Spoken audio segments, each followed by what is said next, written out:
All right. Thank you, Rochelle. Welcome, everyone. Good afternoon. David from Chicago. Thank you for coming and join us all the way from there. This is the beauty of the virtual world. Thank you, everyone here locally and beyond that joining us. I'm going to go quickly because I cannot wait to hear David talking about how we can do our policy work based on our research better. David Chrisinger is Executive Director of the Policy Writing Workshop at the University of Chicago, my former place in town in Chicago at the Harris School of Public Policy. He's the author of several books, including the third edition, the brand new third edition of Public Policy Writing That Matters. And the stories are what save us, Survivor's Guide to Writing About Trauma. I have come to meet and talk to David and fellow a couple of occasions. We have common friends in the publishing world, and he's also a very wonderful, wonderful author. So without any further ado, David, please take it over. If you have questions, raise your hand or put your questions in the chat. David is flexible, so you jump into the conversation, go ahead and do it. If not, at the end, we have about 10 minutes for a Q&A. Thank you, David, for joining us. Yes, thank you. Thank you so much for having me. I should say too that, even if you're feeling shy about asking questions in real time or at the end, you can always email me too. I'm very easy to find online. Message me through LinkedIn if you like. I can talk about writing all day, every day. And in fact, I had a student who was showing me some capabilities using Claude skills. We're not here to talk about AI necessarily. We could, but he showed me. He asked Claude because I should mention too, Anthropic pirated most of my books. So like in the corpus, right, exists my work. And he said, "What kind of writer is David Chrisinger?" And Claude wrote back and said, "David is a writing teacher who writes about writing and writers." It's just meta on meta on meta, right? So I could talk about this stuff all day. If anything we talk about in the next hour sparks something for you now or tomorrow or next week, reach out. Let's have a conversation about it. So I'm here partly doing kind of the spring book tour of the third edition of my book, Public Policy Writing That Matters. But you can find the pirated PDF online, I'm sure. I'm not here to sell books. I really do believe in this idea, right? That like when the ship is taking on water, you don't sell buckets, you just start handing them out, right? And so here is my effort to, handing out buckets. So I know that the folks in this room, really, really talented, really smart, highly accomplished, know more about data analysis and other things than I do. That is a given. Um, I'm here though in the spirit of thinking about different ways that you can try to communicate with folks who don't have that same level of expertise, don't have that same understanding of even basic things like the scientific method or the difference between a percentage point and a percentage change, or even just sort of what's the difference between a mean, median, and mode. Like I bet you if you asked a random person on the street, they would look at you like you had two heads if you asked such a question. And I think this is really at the heart of what makes policy communication really, really difficult, right? And this is the way I think about it. Essentially, we are, as people who are trying to get good information into the public decision-making space, we've got to do two things. And those two things don't always line up very well together. And I call this rigor and relevance, right? So academia, right, really rewards rigor. This is where we're talking about evidence and methodology and everything else. We want to make sure that whatever we're saying that's true about the world is defensible, right? But there's also a factor around relevance, right? And some academics like are navigating this all the time. If you're writing grants, if you're, trying to get interest in your research, right? You've got to then start thinking about, well, what makes this relevant, right? What makes this important to the conversation? What makes this important to where the funding is coming from, or whatever that specific need or challenge might be. But relevance is something that mostly politics rewards, right? And we can all think of examples of things that are rigorous but not relevant. And we can think of things that are super relevant but not very rigorous, right? And neither one of those is an ideal outcome. It's the bringing together of both of those things that makes the kind of communication that we do really, really important. And so I just want to acknowledge that this is not easy, right? And so anyone who's thinking about, well, why don't people understand the same thing I'm trying, the thing I'm trying to explain? Or why doesn't it feel like this thing that's super relevant to me isn't relevant to other people? Or why don't people appreciate the rigor of what I'm communicating in the same way that they appreciate a bumper sticker slogan, from the other side of the political aisle, for example, right? So trying to accomplish both of these things, this has been kind of the animating goal of my life work. 2 decades I've dedicated to trying to figure out how to do both of these things well, and how to help other people do this well. And one of the things that I felt very fortunate in my kind of career trajectory was that I was trained as a historian. And so no one ever had to convince me that narratives mattered because, like, narratives, that's what history is essentially, right? Is the telling a story and backing it up with evidence. And so when I started working in public policy, I came into a world where that wasn't necessarily the dominant way of communicating, right?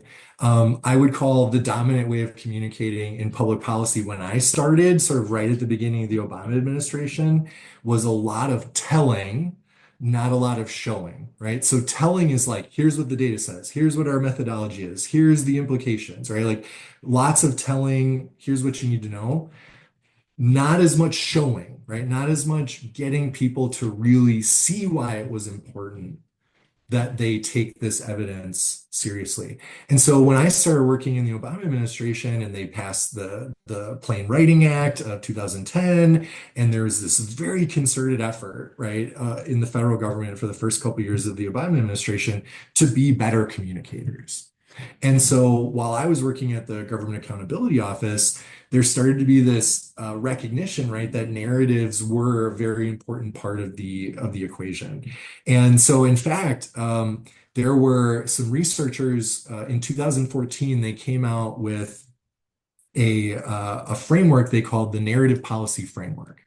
And their findings were based on this really interesting analysis that they did where they looked at all of these different state level ballot initiatives. And these were like really specific things, right? That like technical policy kinds of issues. And they looked at which ballot initiatives passed. And then they looked at what were the sort of dominant messages or what were the kind of key narratives that were sort of making the rounds in those places at those times that may have influenced the outcome of the ballot initiative. And basically, what they figured out was that a good policy narrative, this is the narrative policy framework, a good policy narrative will have a beginning, a middle, and an end. And it will have a main character that encounters some kind of challenge. Maybe call this person an antagonist. And there will be some sort of crisis conflict and a resolution. Okay. If you know anything about storytelling, you know that this structure is as old as humans have been telling stories, and we'll talk more about that in a second. But what I'm signaling here is that especially in the last like 10 to 15 years, there's been a bunch of research looking into like what effect do narratives really have on people and what are the potential impacts that a narrative can have on someone if you're trying to reach them, persuade them, inform them, and other things. And these 4 bullet points, these are sort of the key takeaways from that body of research. The first being, right, if you want someone to pay attention and if you want them to remember what it is you're telling them, you've got to use a narrative. The reason for that is narratives engage emotions. Emotions are tied to memory and attention, right? That's makes sense. Second one here, right? Like our brains process information in stories. Again, very intuitive findings here, right? It's like, well, yeah, how do you learn anything, right? Someone told you a story. How do you learn to speak? You listen to other people. How do how do you pass on information? You tell a story. Like, we don't do a lot of data dumping in our like communications with people, right? We tend to naturally explain things in terms of a story.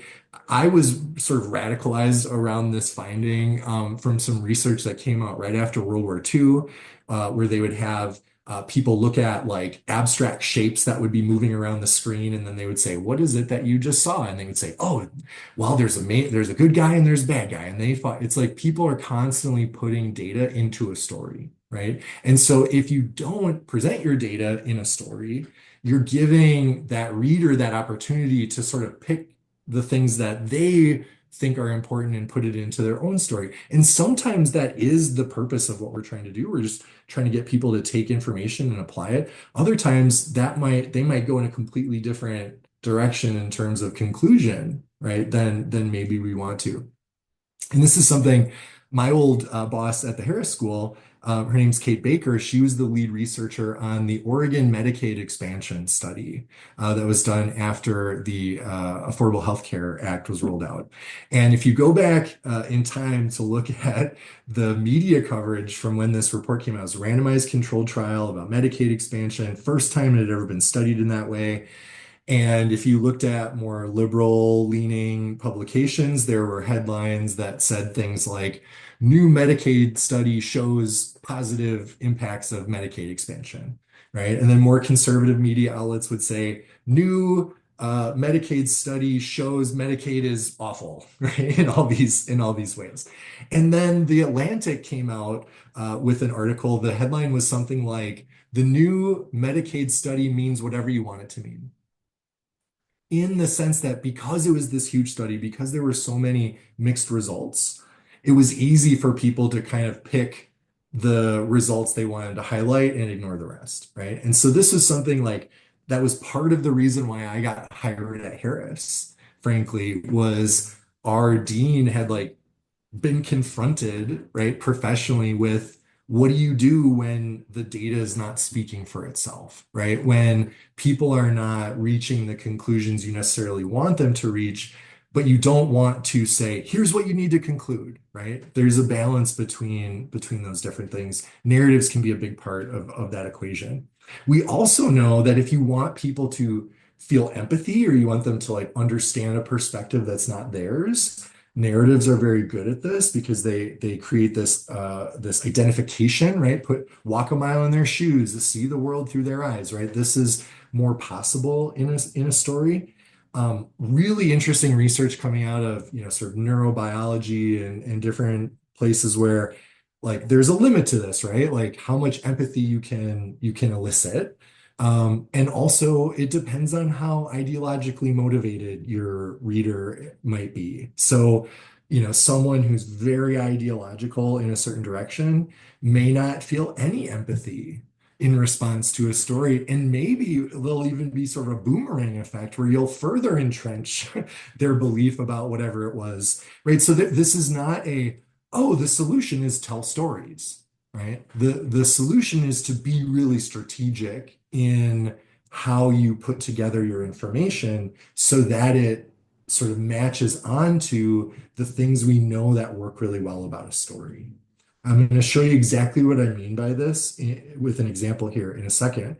But the one finding from this research that I find most interesting is that people routinely judge facts as more compelling, meaning they're more, persuaded by it if it's presented in the form of a narrative versus being told what the fact is. So if we know this to be true about narratives, if we sort of implicitly or like intrinsically understand like yes, stories are important, of course they are. The part where I think a lot of things start to break down is, you hear people say like, "We'll just tell a story." And you're like, "Okay, what does that mean, right? Like, what does it mean to tell a story? Does that mean I need sort of an anecdote to introduce my concept, like a newspaper reporter might, do? Is it that I need to have fully fleshed out scenes and I have to have dialogue right? It's like, well, it could be that. It could be other things too. And so whenever I hear someone's advice is basically like, well, tell a story or tell a better story, I'm reminded of being about 9 years old and deciding that I wanted to be Benny the Jet Rodriguez from the classic 1990s baseball movie Sandlot.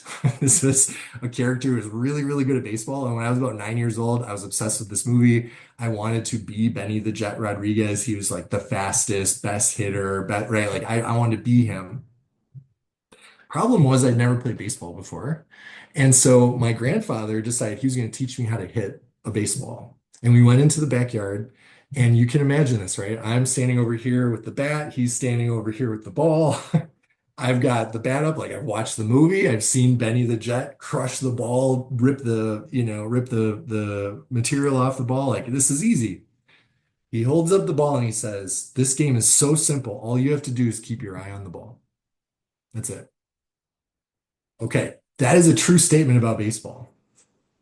It is a very helpful thing to remember, but also it's way more complicated than that.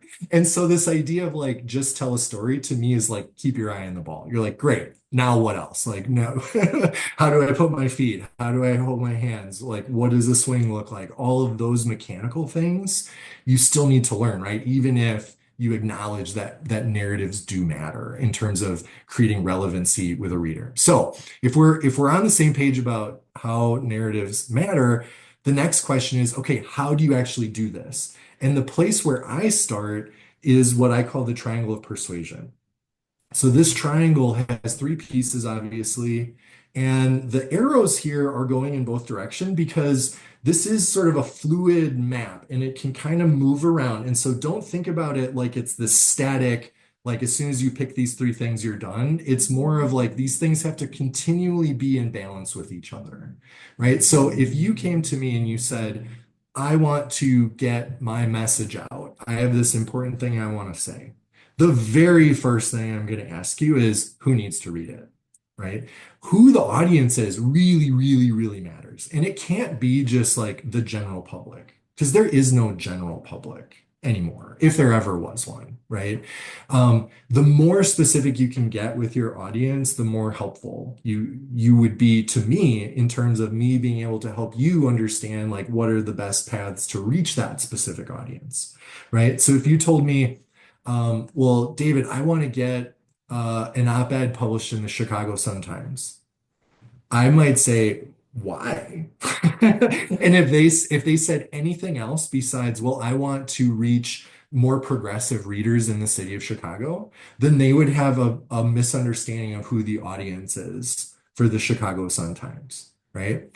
Now you can, once you know your audience, you can position this as like, okay, here's what this audience, wants to hear, needs to hear, is interested in hearing. That doesn't mean that you should never pick an audience that isn't receptive, right? It just means if you pick an audience that's maybe more skeptical or even hostile to the things that you're trying to communicate, you've got to take a totally different approach, right? That's all it means. That one approach isn't going to work necessarily for different audiences.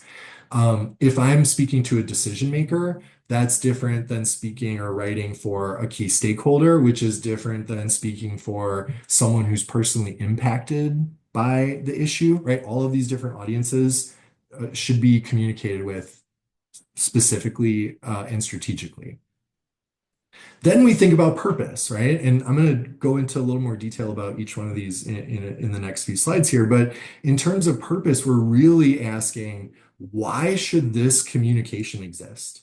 Like, what is it really serving in terms of the conversation that you're engaging in?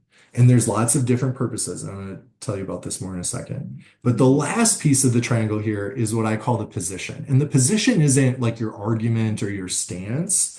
It's really answering the question, why me? Like, why am I the one who is contributing this information? Again, don't confuse this with like, oh, you get to talk and you don't. That's not what I mean here.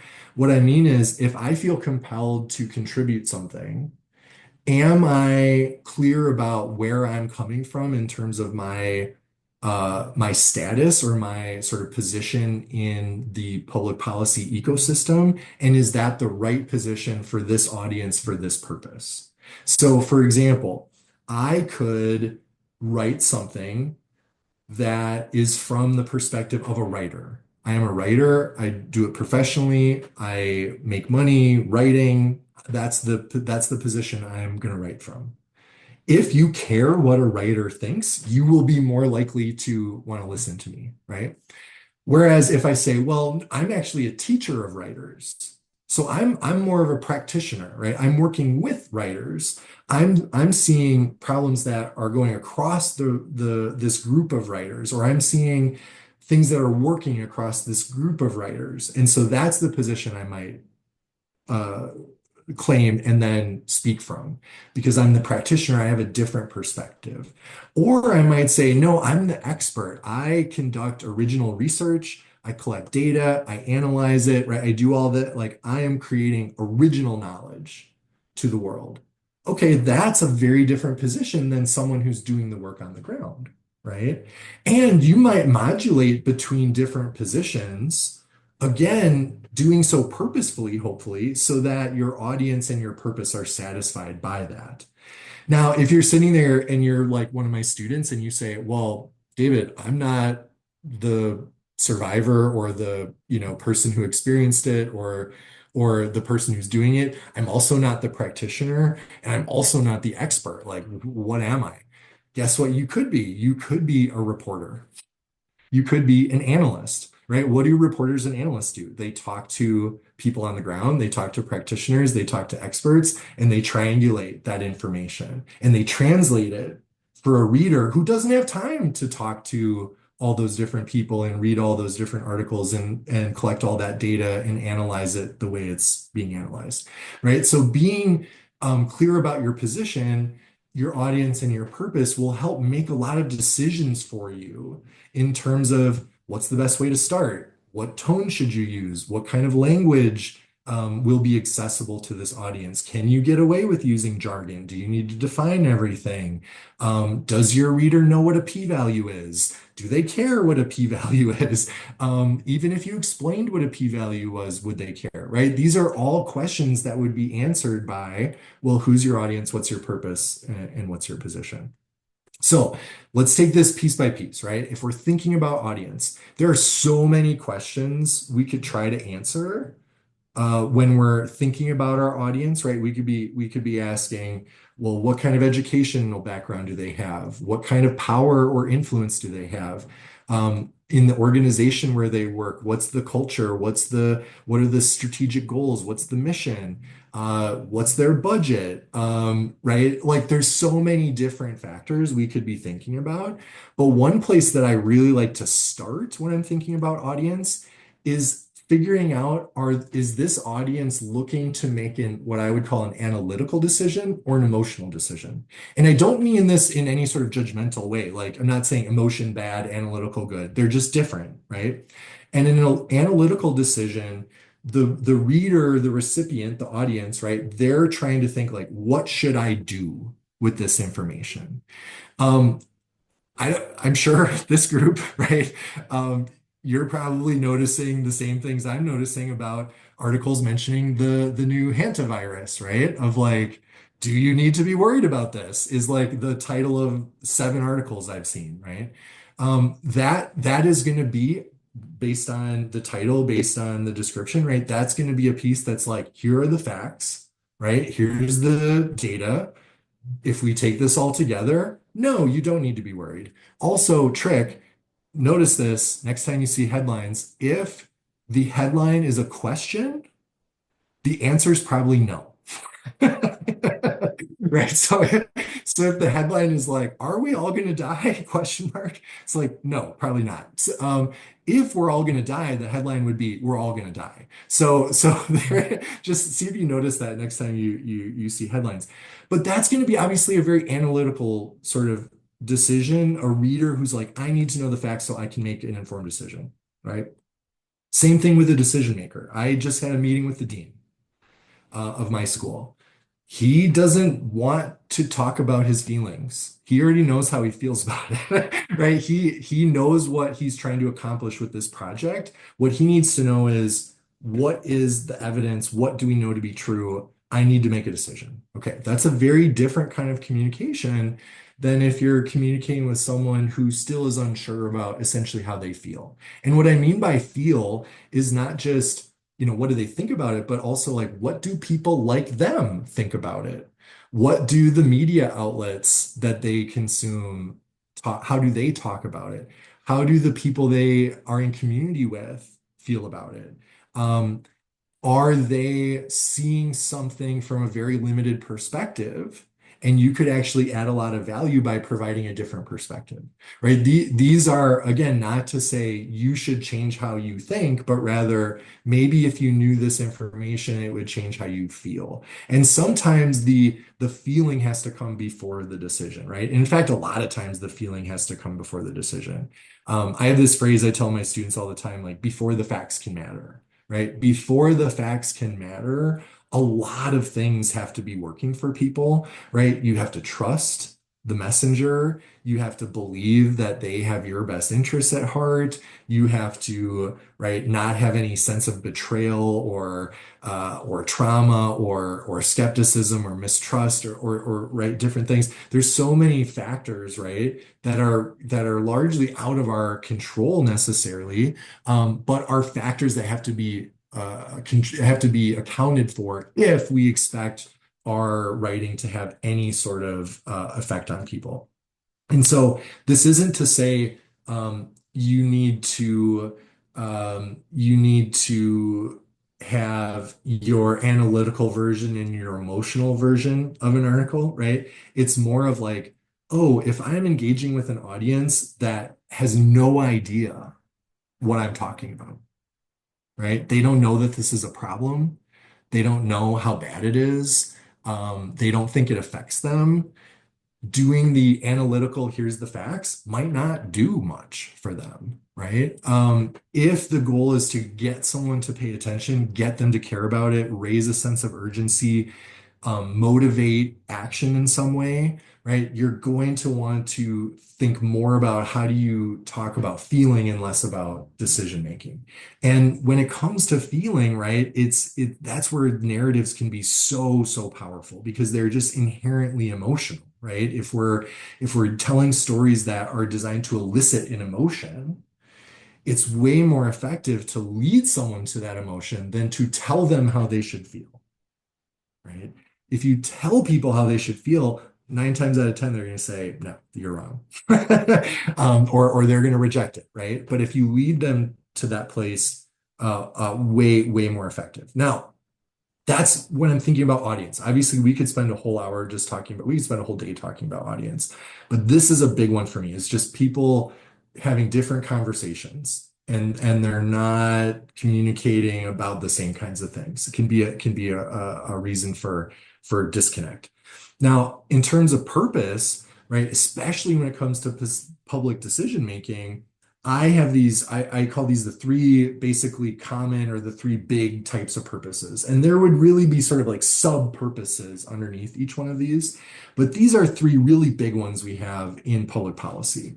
And the thing to keep in mind here is that you might produce a piece of writing or a speech or a slideshow or whatever the communication method is that is one of these things or a combination of these things, right? So if you're writing something that is purely descriptive, your job really is to just describe what's going on, right? Paint a picture. What happened? What is happening? How big of a problem is it? Is it getting worse? Is it getting better? Does the graph look like this or does it look like this, right? Those are anything that's answering those types of questions. That's a descriptive purpose. Evaluative, right, is anything where we're talking about, is it working or not, right? Is this intervention having the desired effect? Is this group responding the way we think they should or we anticipated that they would? Does this kind of tax incentive actually reduce this kind of behavior? Does this, sort of program design lead to better outcomes in the long term, right? Any question that's asking about effectiveness, or is going to be an evaluative question and an evaluative purpose for that communication, right? And this is again like thinking about that analytical decision maker, right? You can imagine saying, listen, here's what's going on, and here's what we know works to address this. Here's what we know doesn't work. Okay. Taking all that in, here's what we think you should do, right? That could be the sole purpose of that piece of communication. Now, the third most common type we see here is what I call the prescriptive, right? So it's like, well, what should we do now that we know what's happening and we know what's working or what's not working? Like, what is the next step? Think about implementation. Think about, okay, we know so much, right, about so much that doesn't get translated into policy, right? Like I remember, was this 2007 or 8 maybe, Malcolm Gladwell, which I know we all have our concerns with Malcolm Gladwell's methodology. But here's one thing I can give him credit for. 2007 or 2008, he wrote a piece in the New Yorker. I can't remember the title of it. I should have looked it up. But basically, it was a narrative about housing first policies to address chronic homelessness. And the sort of conclusion of the piece was it's actually much more efficient in terms of public spending to put people in houses than to let them remain unhoused and try to treat them. If your goal is to spend the least amount of money to get people off the street, housing first is what the evidence suggests. Okay. And I'm explaining this to people living in San Francisco. I know you're thinking about this a lot more than I am, I'm sure. But I remember people like coming up to me and saying, "Hey, did you know that like it's cheaper just to like give someone an apartment than it is to, let them stay on the street and have them go to the emergency room so many times a year and blah, blah, blah, blah." And it was like, oh, all of a sudden this new way of seeing the world, right, became more possible because this narrative introduced it into the zeitgeist or the communication or whatever it is. And now we're 20 years later. San Francisco has a mayor who used to run a nonprofit that was housing first. I mean, like it takes time, right? But like there are these moments where suddenly people are ready to hear a certain kind of story. They're ready to hear what's going on. They're ready to understand what's working, what's not. They're ready to take the next step. So a piece of writing that you do might do all three of these things. It might do one, it might do two. You can also think about different kinds of, again, sub-purposes. For example, maybe in describing the problem, you really want to raise a sense of urgency, right? Because the problem has been acknowledged and no one's doing anything about it. Well, how could you describe it in a way that would say, hey, pay attention to this? This is going to be a problem if we don't figure this out, right? Same thing with like maybe your purpose is you want to motivate the reader to call their congressperson, show up for a vote, sign a petition, whatever the action might be, right? That could be a form of your prescriptive purpose. Like, great, you told me all this information. What do you want me to do with it? What am I supposed to do? I'm just supposed to say, oh, that sucks. Or do you want me to operationalize it in some way? Should I donate money? Should I say yes to this grant? Should I like whatever your ultimate goal is with your communication, if you're clear about what that purpose is, and you're clear about the purpose that your audience needs, right? If my audience doesn't know what's happening, I need to tell them. If they don't know what's working, I need to tell them.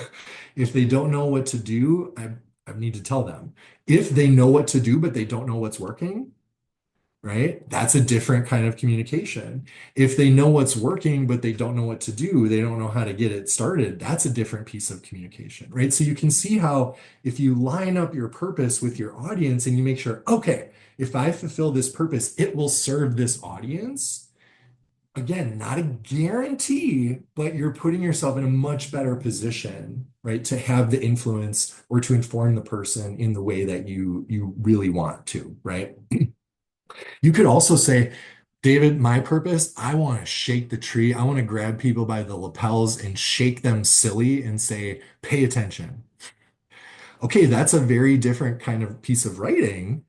Then I want to move past all the bickering and the fighting and the blaming, and I want to come up with solutions. And here are some future focused solutions that we could agree on right now if we quit debating about whose fault it is, right? Like different purposes, different strategies, right? Now, again, you might be saying, okay, cool.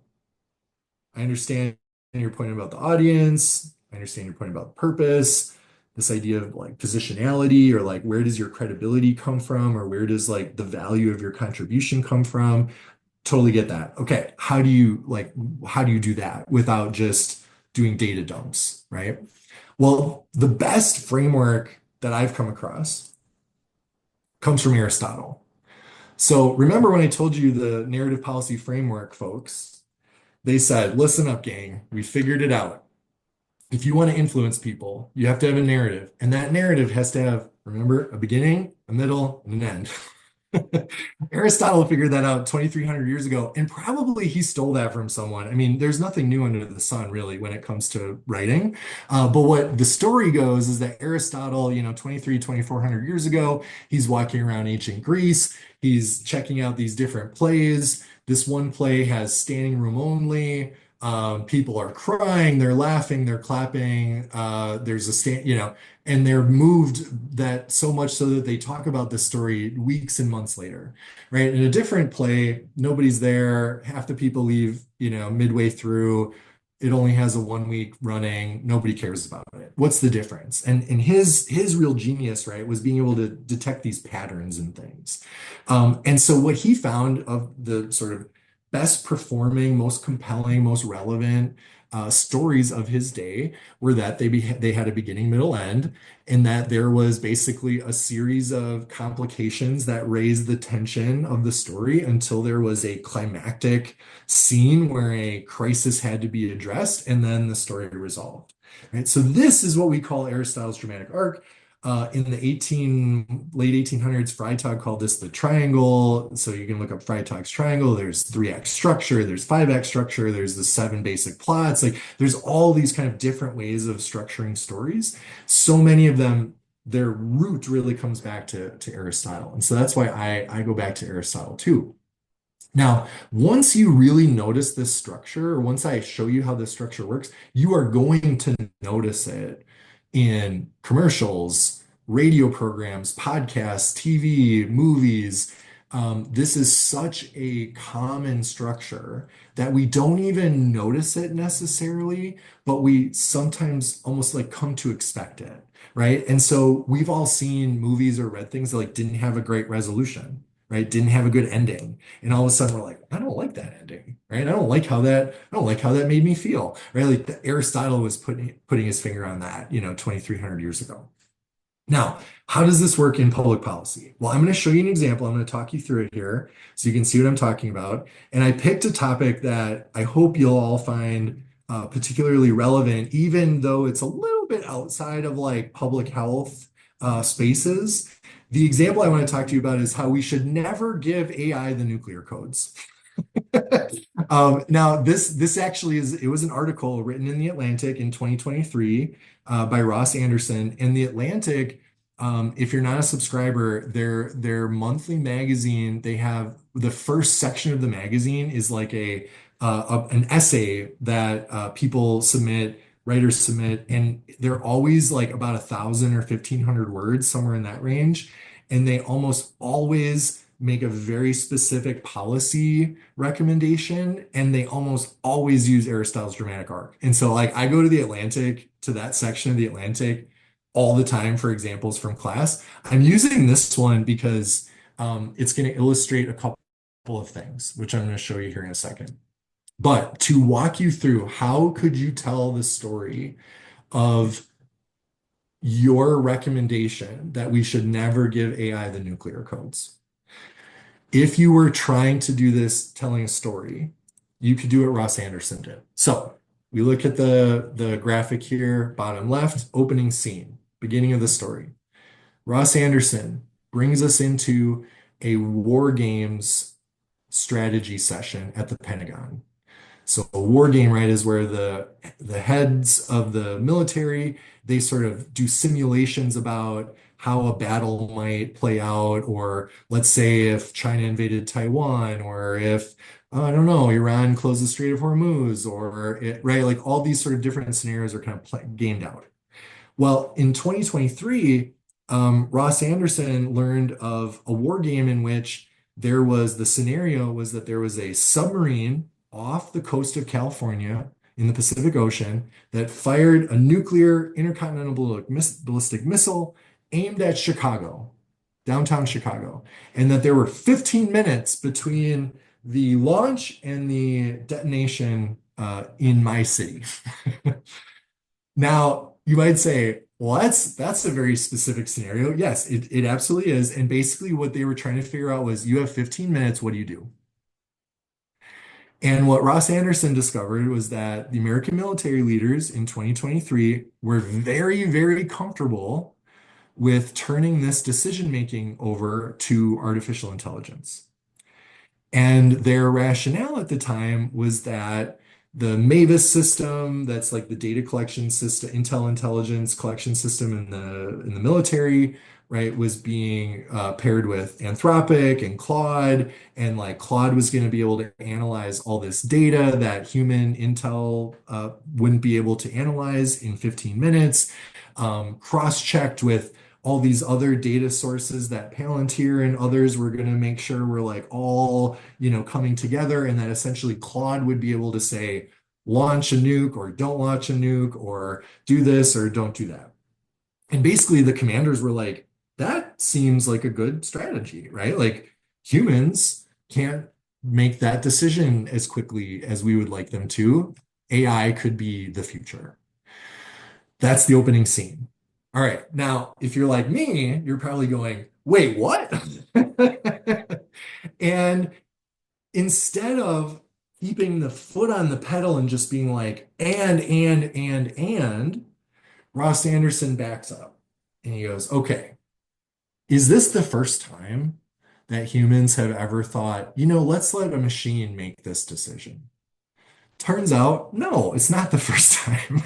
And he traces this very, very short, but very, very interesting history from the Cold War, where the United States and the Soviet Union were in a nuclear proliferation, a nuclear race, right? Where they're trying to build as many nukes as possible. And this is like sort of late 70s.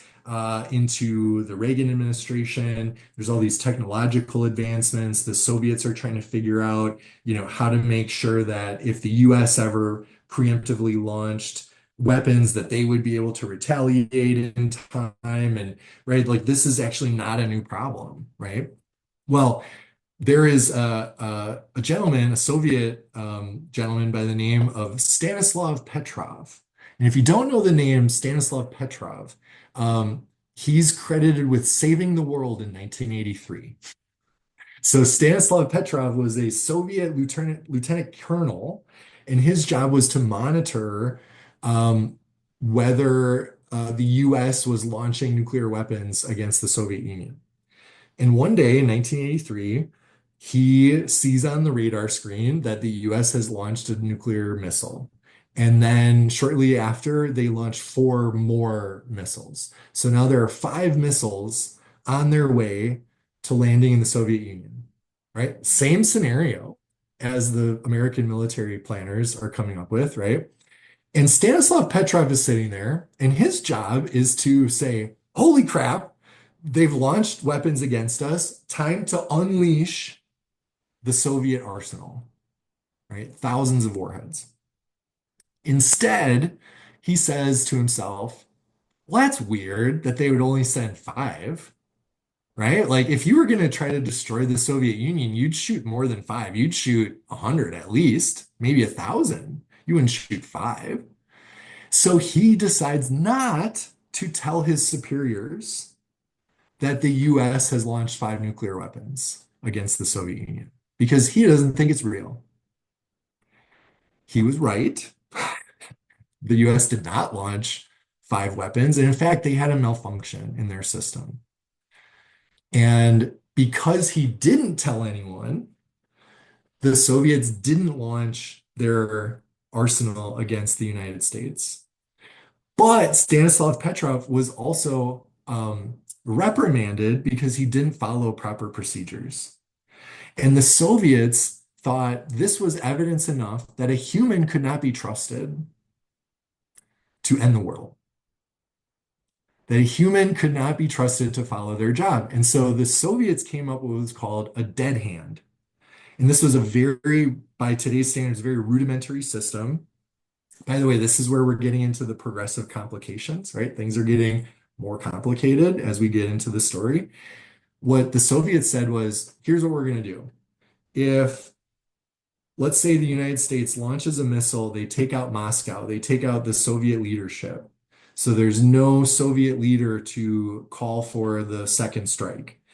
We are going to instead have a beacon system between Moscow and all the nuclear installations.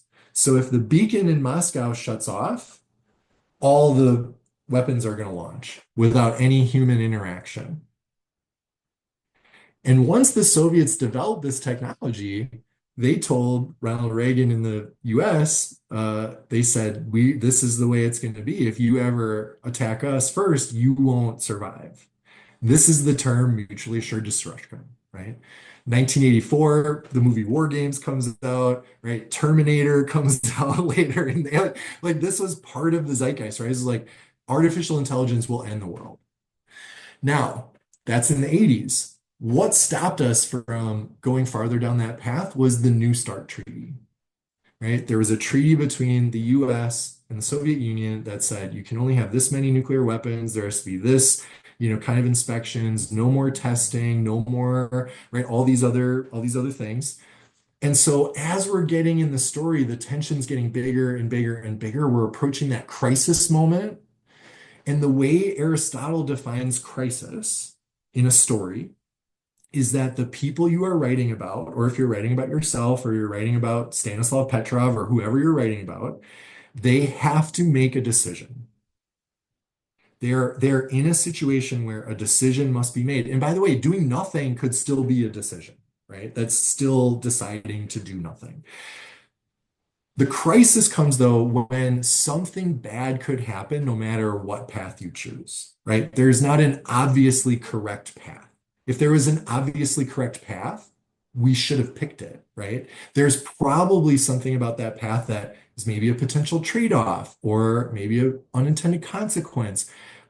What if we tell AI, what if we tell Claude that it can decide when and where to use nuclear weapons? And what if Claude decides it actually would like that to happen, that would fulfill some sort of goal it has, and it creates the conditions on the battlefield to allow itself to launch nuclear weapons, right? Or what if it's so good at collecting data that it stops us from launching weapons when there's a false reading that comes through because AI is going to do it better than a human could, right? Like there's not necessarily an obviously right choice. There's trade-offs no matter what direction you go.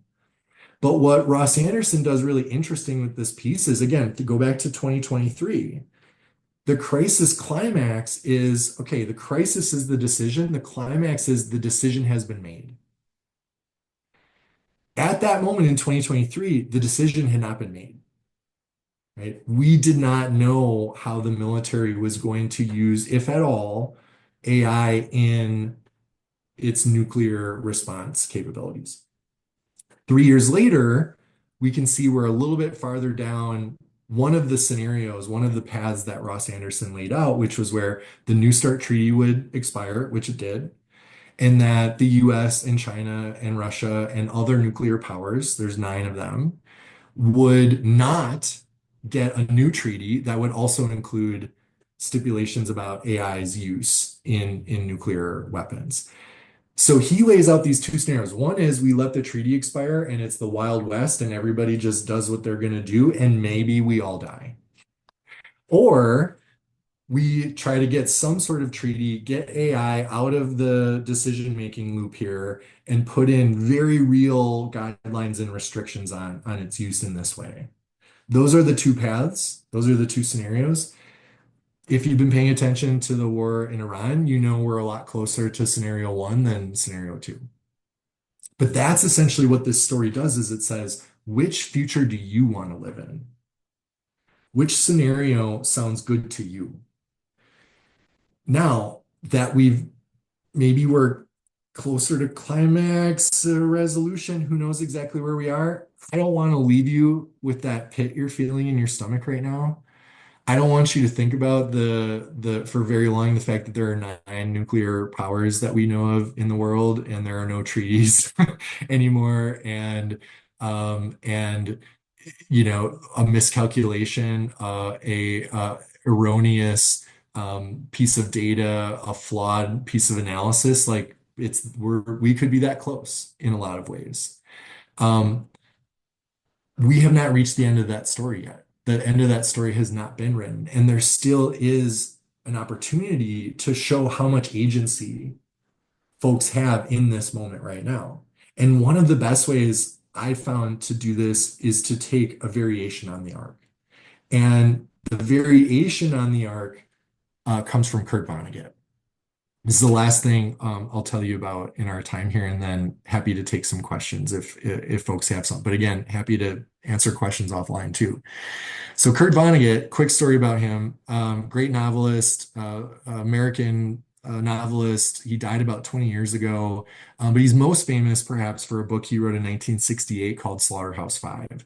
And Slaughterhouse-Five tells the story. It's a fictionalized kind of autobiography um, of a soldier who survives the firebombing of Dresden during World War II, an American soldier. And Kurt Vonnegut was an American soldier who survived the firebombing of Dresden. And if you don't know the story of the firebombing of Dresden, a lot of American prisoners of war were kept there, including Kurt Vonnegut, and they were kept there during the war because there was no military value to the city of Dresden. It was it was known for music and art and architecture, no military there.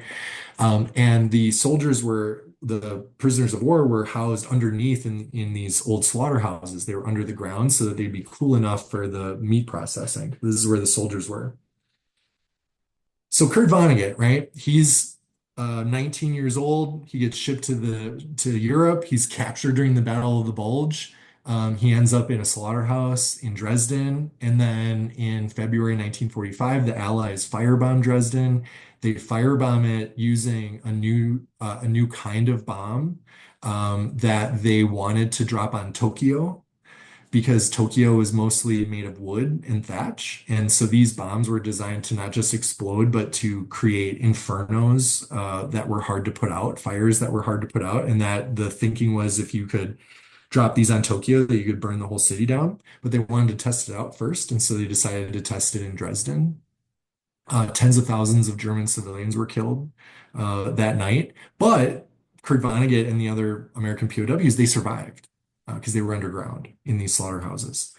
And when Kurt Vonnegut got back from the war, he enrolled in the University of Chicago. He was in the graduate program studying anthropology, and he had this thesis that he wanted to run with, where he argued that most cultures, most people in the world, doesn't matter when, doesn't matter their religion, their language, anything else. There are certain kinds of stories that are fairly universal. And one of these kinds of stories he called man in whole. And this line graph, this demonstrates sort of the trajectory of a story like that. So whereas Aristotle was talking about tension, right, in the vertical axis, Vonnegut is talking about fortune, right? Are things going well or not? And so if you imagine his story, right, in the beginning, he's this, young American, he's being sent to fight for his country, things are going well, boom, Battle of the Bulge starts, the Germans take him prisoner, he's in a slaughterhouse in Dresden. That's the part where it says runs into a bit of trouble, right? This is where the character is now in the hole. Things are not going well. Kurt Vonnegut didn't do so well in graduate school and he dropped out. And to make a long story short, 22 years later, he comes out with Slaughterhouse-Five. He sold that book for $1 million in 1968.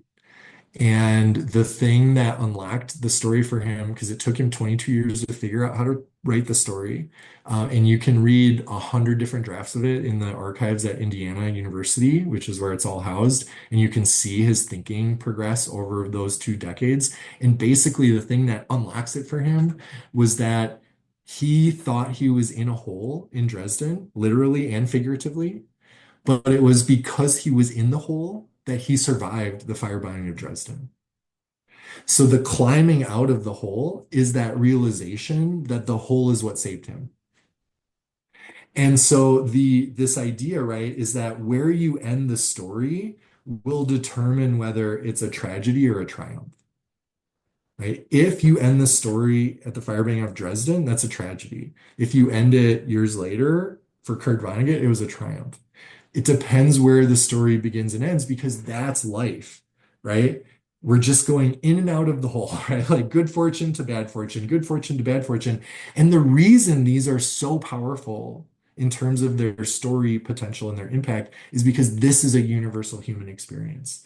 And when we see another human being in the hole, right, dealing with something, or maybe outside the hole, what do we want to do? We're just like, how did you get in there? And how did you get out? Right? Those are the two questions that your reader wants answers to. How did you get in there and how did you get out? And the how did you get out can become that prescriptive part of the story, right? If the descriptive part is the beginning, right? Here's what's going on. Here's this problem. The evaluative part of the story becomes, I tried this and it didn't work. I tried that and it didn't work. I tried this and it worked. And I climbed out of the hole, right? And then the reader goes, wait, I think I could do that too. And you led them to that conclusion without telling them that's what they needed to conclude, right? Speaking of Because you engaged. fortunes, David, sorry, speaking of fortunes, we have a minute left. Yes. And so my point here is if you want to, let me go back to this slide. If you want to engage people's emotions, if you want to align with the way that they process information, if you want them to empathize with the people you're writing about, and if you want them to feel compelled by what the facts that you're presenting to them, a narrative is the best way to do it. And a narrative can be structured in so many different ways, but there are a few tried and true structures that we can use again and again and again. So I know we're right at the end. I wanted to give 10 minutes for questions. I'm sorry I filled the entire time here, but I'm very happy to answer questions. Or like I said, if you want to email me afterwards, that's great too.